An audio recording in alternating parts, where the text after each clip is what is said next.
Hello बच्चों,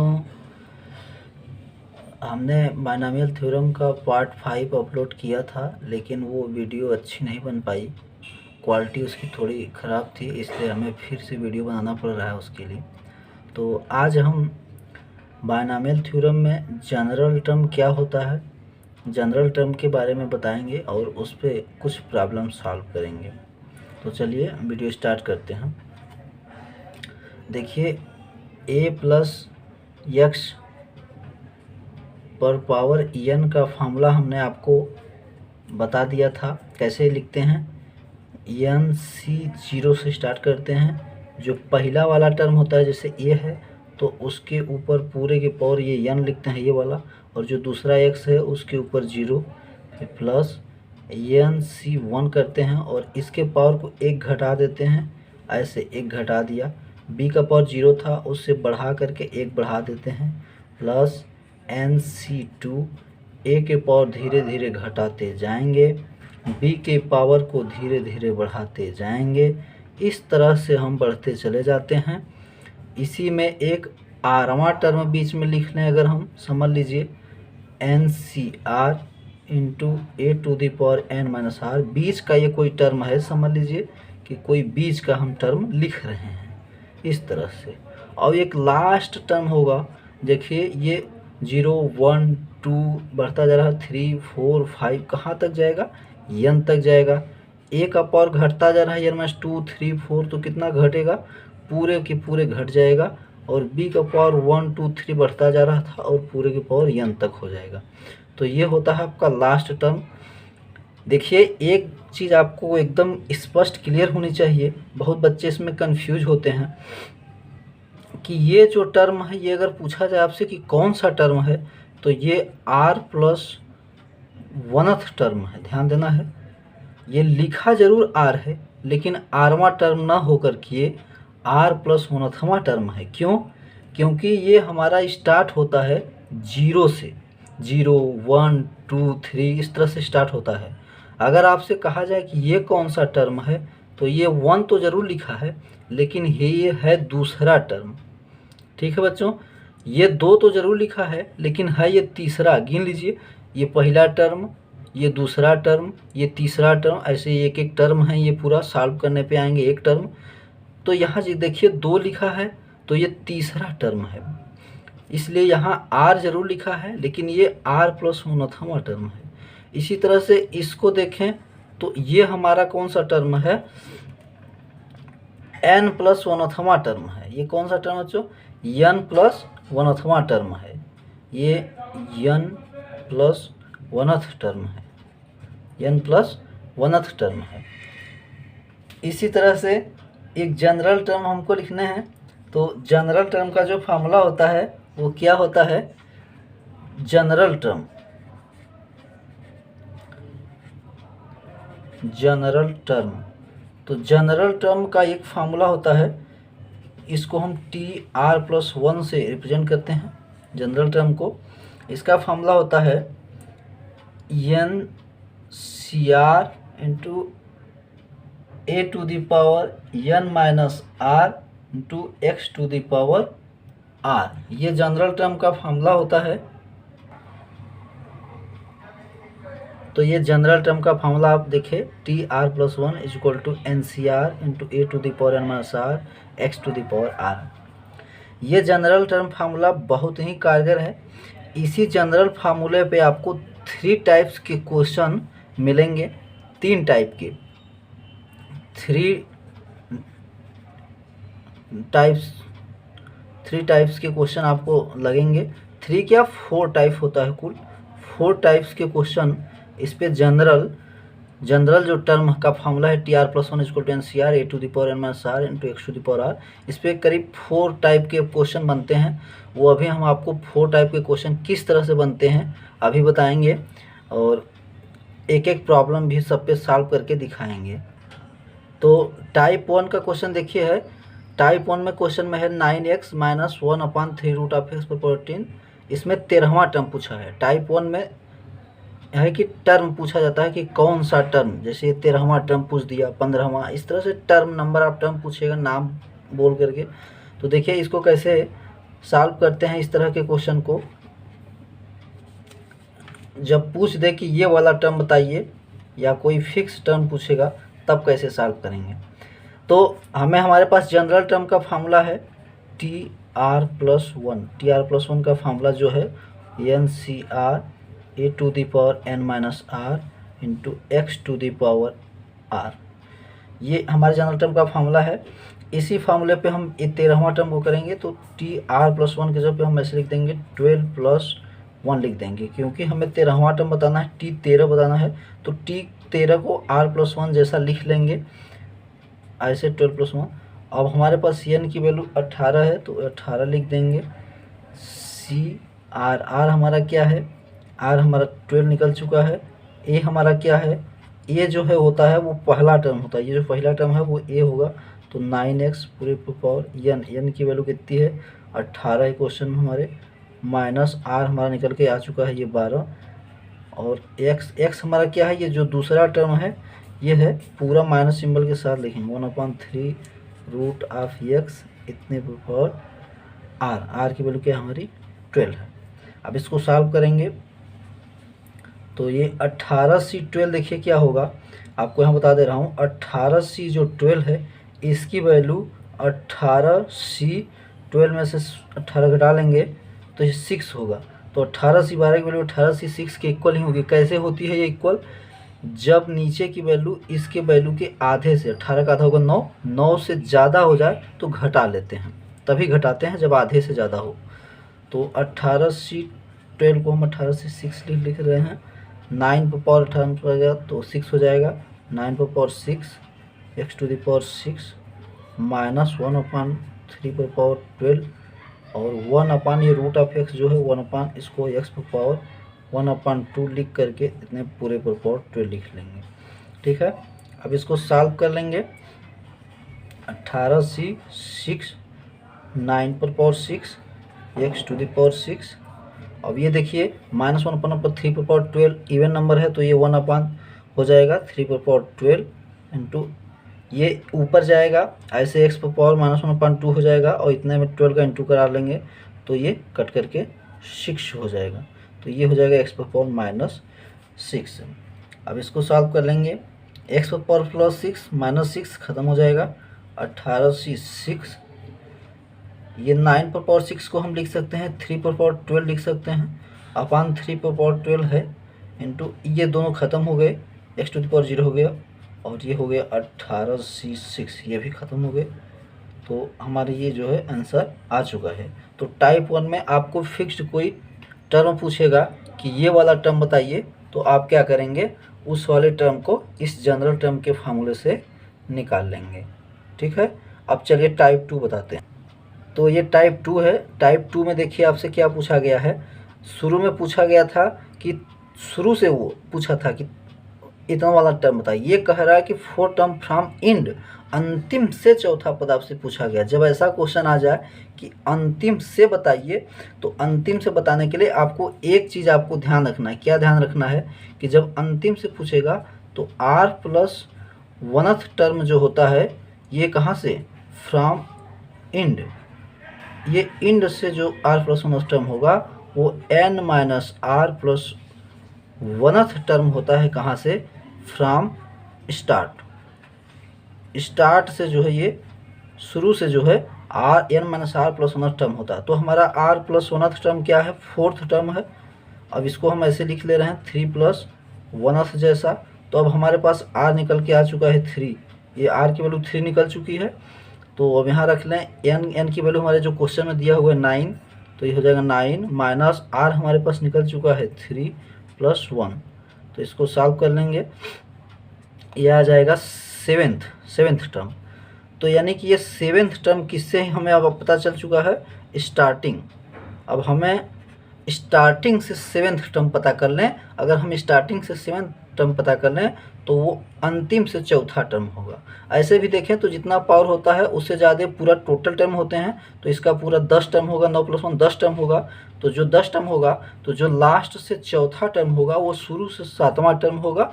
और जानने का तरीका ये है n-r+1th टर्म, ऐसे करके आप निकाल सकते हैं। ठीक है, तो ये अंतिम से जब पूछेगा कि ये वाला टर्म बताइए तब के लिए आप ये तरीका लगाएंगे। अब हमारा शुरू से पता चल चुका है सातवां टर्म निकालना है, तो जनरल टर्म का फॉर्मूले से निकाल लेंगे, जैसे पहला टाइप का जो क्वेश्चन था।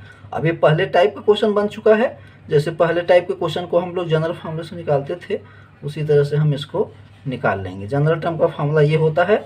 अब इसमें हम अपना रख लेंगे, सातवां टर्म निकालना है तो ये 6 + 1 लिख लेंगे।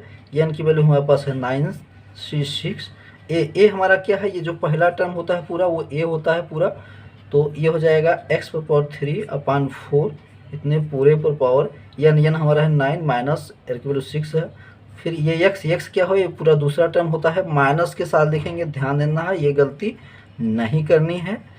r की वैल्यू कितना हो जाएगा 6। अब इसको सॉल्व कर लें तो देखिए 9c6 हमने बताया था कि 9 का आधा 4.5 होगा, उससे अगर ज़्यादा है तो उसमें से माइनस कर लेंगे तो ये हो जाएगा 9c3, माइनस कर लेंगे ऐसे। 9c6 की वैल्यू 9c3 के इक्वल ही होगी, ठीक है, ये हो जाएगा। अब 9 में से गया 9 में से 3 हो गया तो x⁴ हो जाएगा, इंटू करा लेंगे, इंटू हो जाता है। 9 में से गया 3 पर इंटू करा लेंगे तो x⁴ 9 हो जाएगा, ये अपान 4 पर पावर 3 हो जाएगा, इंटू -2 पर पावर देखिए 6 है तो इवन है, पावर इवन है तो कोई दिक्कत नहीं, माइनस प्लस हो जाएगा और ये हो जाएगा x⁴ 12।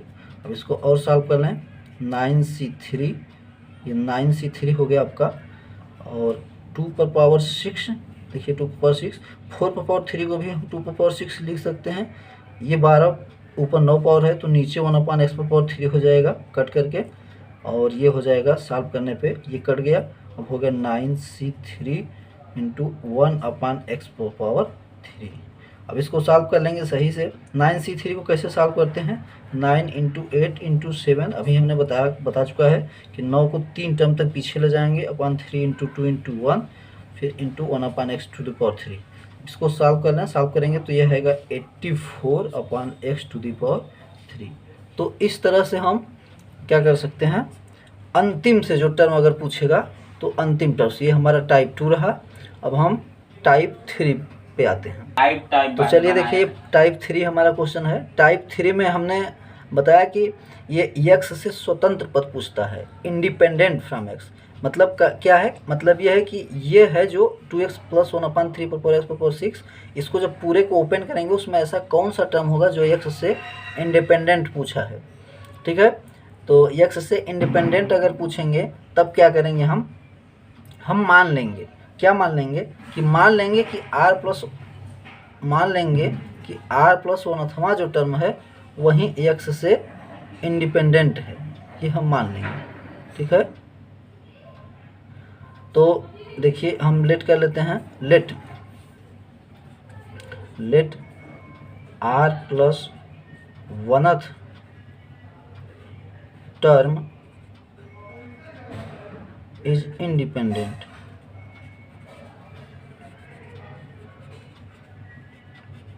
From x। ये हम मान लें कि वो जो r + 1वां टर्म होगा वो x से इंडिपेंडेंट है। अब r + 1वां टर्म हम निकालने का हमारे पास तरीका है, कौन सा तरीका भैया, जनरल टर्म का फॉर्मूले से, NCR a⁻n−r इंटू x⁴। अब देखिए हमारे पास जो है वो कर रख लेते हैं, n हमारे पास 6 अवेलेबल है, r हमें नहीं पता है कि कौन सा टर्म x से इंडिपेंडेंट है, ये नहीं कुछ पता। a क्या होता है, पहला टर्म होता है, तो हम लिख लेते हैं ये 2x पर पावर n हमारे पास 6 है माइनस r इंटू x हमारे पास क्या है 1/3x है, लिख लेते हैं इतने पर पावर r। अब इसको सॉल्व कर लेते हैं, 6cr इंटू 2 पर पावर 6 माइनस r लिख लेते हैं। x वाले को फ्री करना है, x से जितनी भी चीज़ें हैं उनको अलग लिखना है, ठीक है। 1/3 पर पावर r लिख लेंगे इंटू 1/x पर पावर r लिख लेंगे, ऐसे करके लिख लेंगे इसको अलग अलग। 1 का पावर r लिखने का मतलब नहीं है, नीचे वाले सबका होगा ऐसे। 6cr इंटू ये 2 पर पावर 6 माइनस r अपान 3 पर पावर r, ऐसे लिख लेंगे। x वाले को सब एक साथ कर लेंगे तो x पर पावर 6 माइनस r, और ये x पर पावर ऊपर जाएगा तो ये हो जाएगा x पर पावर माइनस r, ठीक है, ये ऊपर जाएगा तो ऐसे हो जाएगा। अब अगले लाइन में 6cr इंटू 2 पर पावर 6 माइनस r अपान 3 पर पावर r, ये जोड़ देंगे तो x पर पावर हो जाएगा 6 माइनस 2r। यहाँ पे अब एक चीज़ आपको ध्यान देने की बात यह है कि आपने ये मान के चला था, ये टी आर प्लस वनवा टर्म आया ना भैया, हाँ, तो ये टी आर प्लस वनवा टर्म आपने क्या माना था, आपने ये माना था कि लेट आर प्लस वनवा टर्म इज इंडिपेंडेंट। तो आर प्लस वनवा टर्म आपने माना था कि वो इंडिपेंडेंट है किससे, एक्स से, और इसमें तो एक्स दिख रहा है, इसमें तो एक्स आपको दिख रहा है, ये देखिए ये एक्स है, एक्स वाला है। तो क्या करें, एक्स नहीं ना दिखना चाहिए, क्योंकि आपने लेट करा है कि वो एक्स से इंडिपेंडेंट है, तो एक्स नहीं दिखना चाहिए। तो हम क्या करें, जो एक्स का पावर है, जो भी एक्स का टोटल पावर दिया है 6 - 2r, इसको 0 के इक्वल करा दें। जब एक्स का पावर 0 के इक्वल करा देंगे तो उसकी वैल्यू 1 हो जाएगी। तो हमारा टी आर प्लस वनवा टर्म जो आएगा वो क्या होगा, एक्स से इंडिपेंडेंट हो जाएगा ना। हाँ, तो देखिए ये होगा 2⁻6 - r अपान 3⁻r। अभी हमारा एक्स पावर 0 हो गया, इसकी वैल्यू 1 हो जाएगी, तो ये 6cr और ये 2⁻6 - r अपान 3⁻r, ये आ गया T r plus one term. अब देखिए इसकी वैल्यू 1 हो गई। अब ये जो आपका term T r plus one आया, इसमें एक्स अब नहीं है, एक्स से फ्री है, ठीक है, लेकिन आर तो अननोन है ना भाई। आर पता चले तब तो बताएं कि कौन सा टर्म एक्स से इंडिपेंडेंट है। तो आर पता कर लीजिए, कैसे, यहाँ से पता कर लीजिए, जिसको आपने 0 कराया है वहाँ से आर पता कर लिया जाता है, ये बात ध्यान देना है। 6 = 2r, तो आर की वैल्यू हमारे पास क्या निकल गई, 3 निकल के आ गई। अब जो आपको ये दिया है कि ठीक है, अब आर प्लस वन आप टर्म निकाल लेंगे, अच्छे से निकाल सकते हैं आप, क्योंकि आर के जगह पे रखना वैल्यू, आर आपको पता चल चुका है 6c, आर की वैल्यू 3 निकल चुकी है, 2⁻6 - 3 अपान 3/3 ऐसे। अब इसको सॉल्व कर लें, तो इसको सॉल्व करेंगे तो हो जाएगा 6c3 × 2/3 अपान 3/3 ऐसे, ठीक है। इसको सॉल्व करेंगे पूरे को, 6c3 को कैसे सॉल्व करते हैं, 6 × 5 × 4, 3 टर्म तक पीछे ले जाना है, 1 3 × 2 × 1 ऐसे कर लेंगे, ठीक है, इंटू, अब ये सॉल्व कर लेंगे, ये हो जाएगा 8 अपान ये 27। अब इसको सॉल्व करें, पूरे को सॉल्व करेंगे तो 160 अपान 27 आएगा, ठीक है। तो ये टाइप 2 रहा। टाइप 2 में आपको क्या पता करना है, टाइप 2 में आपसे ये पूछा गया है कि एक्स से इंडिपेंडेंट टर्म कौन सा है। तो इंडिपेंडेंट कैसे निकालते हैं, मान लेते हैं कि आर प्लस वनवा टर्म एक्स से इंडिपेंडेंट होगा, फिर आर प्लस वनवा टर्म निकालते हैं, जनरल फार्मूला से निकाल लेते हैं। निकालने के बाद एक्स का कुछ न कुछ पावर आता है, जो आता है उसको हम 0 के इक्वल कराते हैं, क्योंकि हमने एक्स से इंडिपेंडेंट माना है। अब देखें, आपको आर प्लस वनवा टर्म आ जाएगा, जो उसमें एक्स नहीं रहेगा, और लेकिन उसमें आर अननोन रहेगा, तो आर हम जिसको 0 के इक्वल कराए हैं पावर, वहाँ से निकाल करके रख के पुटअप करके वैल्यू सॉल्व कर लेंगे। एक बात ध्यान देनी है कि ये आपको जो आर प्लस वनवा टर्म आया है, ये एक्स से स्वतंत्र इंडिपेंडेंट टर्म आया है। कौन सा टर्म इंडिपेंडेंट है, अगर ये कभी पूछा जाए तब क्वेश्चन आपका और छोटा हो जाएगा। जैसे पूछ दे कि कौन सा टर्म है, तो आर प्लस वनवा है, तो टी आर प्लस वनवा अगर देखें हम, तो आर की वैल्यू हमारी कितना निकल चुकी है, 3 निकली है आर की वैल्यू। तो हमारे पास 3 + 1 अगर कर दें तो हमारे पास T4 हो जाएगा, यानी कि चौथा T4, यानी कि फोर्थ जो टर्म है वो क्या है, एक्स से इंडिपेंडेंट है। केवल नंबर पूछेगा तब, लेकिन कहेगा कि जो एक्स से इंडिपेंडेंट वो टर्म है क्या, ये पूछेगा, तब आपको पूरी वैल्यू निकालनी पड़ेगी, ठीक है। तो इसमें थोड़ा सा डिफरेंस ध्यान देना है। 2 क्वेश्चन बनते हैं, उन क्वेश्चनों को हम आपको उसका फोटो लगा देंगे वीडियो में, आप देख लीजिएगा क्वेश्चन की दोनों में डिफरेंस क्या है। कब आपको बताना है कि कौन सा टर्म एक्स से इंडिपेंडेंट है, और ये क्या था कि एक्स से इंडिपेंडेंट टर्म वाला क्या टर्म है उसकी वैल्यू पूरा। तो ये दोनों में थोड़ा सा डिफरेंस होता है। तो ये टाइप 3 रहा। अब हम टाइप 4 की बात करते हैं। तो देखिए ये टाइप 4 है। टाइप 4 में आपसे पूछा जाता है कोफिशिएंट। कोफिशिएंट किसी का भी पूछ सकता है कि इतने का कोफिशिएंट बताइए, इसका कोफिशिएंट बताइए। तो कोफिशिएंट वाला भी क्वेश्चन ये टाइप 4 है, ये भी जनरल फार्मूले से ही निकलता है, जो हमारा जनरल फार्मूला है। देखिए कैसे निकलेगा, तो हम पहले जनरल फार्मूला लिख लेते हैं, TR+1। जब कोफिशिएंट वाला, ये बात ध्यान देना है, कोफिशिएंट वाला पूछे क्वेश्चन कोफिशिएंट तो वो भी जनरल फार्मूले से ही लगते हैं, ठीक है। कैसे लगता है देखिए, जनरल फार्मूला लिख लेंगे, ये है NCR A/r × B⁴ ये जनरल फार्मूला हमारा है। अब इसमें हमारे पास जो जो अवेलेबल है लिख लेंगे। IN की वैल्यू हमारे पास 12 है। CR, R हमें नहीं पता है, R हमें नहीं पता, ये ध्यान देना। ये पूछा है कि x⁴ का कोफिशिएंट, ये 4 ये ना समझ लेना कि R है, ठीक है ना। हाँ, अब ए क्या है, पहला टर्म होता है, तो ये x/3 पूरे पर पावर n के बजाय जो 12 हो गया माइनस r इंटू बी की जगह पे हमारे माइनस के साथ रखेंगे। ये भी गलती नहीं करेंगे, बार बार बोल रहा हूँ क्योंकि ये बच्चे गलती कर जाते हैं। सॉरी r की वैल्यू हमारे पास अवेलेबल नहीं है, तो ये r ही रहने देंगे, ठीक है। तो ये हो गया। अब इसको सॉल्व कर लेंगे, 12CR इंटू ये x के ऊपर पूरा x को अलग करना है हमें। x को हमेशा जहाँ उसके साथ जो भी नंबर होंगे उनको हमें सेपरेट करते जाना है, x को हमें अलग करना ही करना है। तो देखिए ये इसके ऊपर पूरा लगा लिया, नीचे वाला जो है उसके ऊपर लगा लेंगे। तो x पे पावर 3 पर पावर r, पावर का इंटू हो जाता है 3r हो जाएगा, ठीक है। इसमें कोई दिक्कत नहीं है, पावर इंटू हो जाते हैं। 12CR इंटू -3 पर पावर r, हम नंबर को ये पहले लिख ले रहे हैं, x वाले को बाद में ऐसे ले रहे हैं।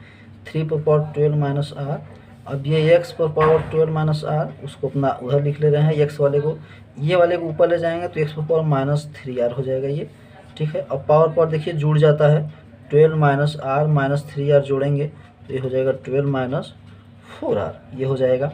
तो ये ठीक है, तो ये 12CR -3 पर पावर r अपॉन 3 पर power 12 minus r into x पर पावर कितना हो जाएगा 12 माइनस 4r। चलिए देखिए यहाँ के बाद अब आपको थोड़ी सी एक बात क्लियर करनी है। क्या क्लियर करना है, आपका r+1वां टर्म ये आ चुका है। अब आपको क्या करना है, कोफिशिएंट ऑफ x पर पावर 4 क्वेश्चन में पूछा गया है। चलिए अगर ये मान लें कि r+1वां टर्म ये जो वैल्यू आई यही x पर पावर 4 है, ये जो x के ऊपर जो पावर आपको ये टेढ़ा सा दिख रहा है ना, चलिए मान लेते हैं यही पूरा 4 है। तो अगर ये 4 हो जाए पूरी वैल्यू तो x पर पावर 4 हो जाएगा। अब उसके साथ ये जो पूरी चीज़ लगी हुई है ये उसका क्या हो जाएगा, कोफिशिएंट हो जाएगा। और यही वो पूछा है क्वेश्चन में, यही तो इंडिपेंडेंट वाले में भी करते थे। जो x का पावर होता था उसको x की पावर 0 मान लेते थे तो उसकी वैल्यू पूरी तरह से x खत्म हो जाता था, तो जो बचता था वहीं x से इंडिपेंडेंट टर्म आता था। उसी तरह से यहाँ x पर पावर 4 पूछा है तो पूरे को 4 कर देंगे। इंडिपेंडेंट था तो 0 करते थे, x पर पावर जिसका कोफिशिएंट पूछा है x पर पावर 4 पूछा है तो इसी को हम मान लेते हैं कि पूरा पावर 4 है, ठीक है। तो ये यही थोड़ी सी ध्यान देने की वाली बात है, बस इसको मान लेते हैं हम कि 4 है ये, ठीक है। तो ये हो जाएगा 4r is equal to 8, r is equal to 2 हो जाएगा। r की वैल्यू 2 निकल चुकी है। अब ये हमारा देखिए tr+1 ये पूरे के पावर 4 हमने मान लिया है। तो हमारा देखिए ये 12CR हमारा निकल चुका है 2 रख लें, इंटू -3 पर पावर r निकल चुका है 2 रख लें, अपॉन 3 पर पावर 2 रख लें, 12 माइनस 2 इंटू x पर पावर पूरे को हमने 4 मान रखा था। तो ये अब देखिए x पर पावर 4 का कोफिशिएंट आपको क्या दिख रहा है, ये दिख रहा है ना पूरा, ये कोफिशिएंट है। इसी को सॉल्व कर लीजिए, यही आपका आंसर हो जाएगा। सिर्फ कोफिशिएंट सॉल्व करना है, ध्यान देने वाली बात, ठीक। तो 12C2 इंटू -3 पर पावर इवन है तो वो 3 का स्क्वायर ही हो जाएगा, अपॉन 3 पर पावर आराम से 2 गया 10, 3 पर पावर 10 हो गया, into x to the power 4 हो गया, ठीक है। अब इसको सॉल्व कर लेंगे। 12C2 देखिए 10 पावर नीचे है वैसे तो कट करके कितना हो जाएगा, नीचे 8 पावर हो जाएगा और ऊपर क्या हो जाएगा x पर पावर 4 हो जाएगा, अपॉन 3 पर पावर 8 हो जाएगा, ठीक है। इसको और सॉल्व कर लेंगे, 12C2 की वैल्यू सॉल्व कर लेंगे। 12C2 की वैल्यू कितनी होती है, तो देखिए यहाँ 12C2 में यहाँ सॉल्व कर दे रहा हूँ आपको। 12 इंटू 11 अपॉन 2 इंटू 1, 12 को 2 टाइम तक पीछे ले जाते हैं। इसको सॉल्व करेंगे तो 12 इंटू 11 होगा और इसकी वैल्यू कितना हो जाएगी, ये हो जाएगा 2 से काट देंगे 6, तो ये हो जाएगा 6 इंटू 11, ये 66 हो जाएगा, ठीक है। अब ये सॉल्व कर लेंगे तो हो जाएगा 66 अपॉन 3 पर power 8 into x to the power 4, ये आपका आंसर आ चुका है। तो ये चौथा टाइप रहा जिसमें कोफिशिएंट पूछा जाता है कि कोफिशिएंट्स क्या है। तो चौथा टाइप है जिसमें कोफिशिएंट पूछा जाता है, ठीक है। तो जब कोफिशिएंट पूछेंगे तो हम r+1वां टर्म ही मान करके चलेंगे, अपना इसी से स्टार्ट करेंगे। और r+1वां टर्म जहाँ पे आएगा उसमें x के पावर थोड़ा सा टेढ़ा टाइप का आएगा, तो जो x का पावर टेढ़ा मेढ़ा आएगा उसी को हम 4 मान करके चलेंगे, तो वो हमारा x पर पावर 4 हो जाएगा। उसके आगे जो भी कोफिशिएंट होगा उस पूरे इस कोफिशिएंट को हम सॉल्व कर लेंगे और हमारा x पर पावर 4 का कोफिशिएंट आ जाएगा। तो ये रहा तरीका। तो आई होप कि आप समझे होंगे। अब मिलते हैं नेक्स्ट वीडियो में। नेक्स्ट वीडियो में हम जो है मिडिल टर्म कैसे निकालते हैं ये बताएंगे। अभी के लिए इतना ही। Thanks for watching.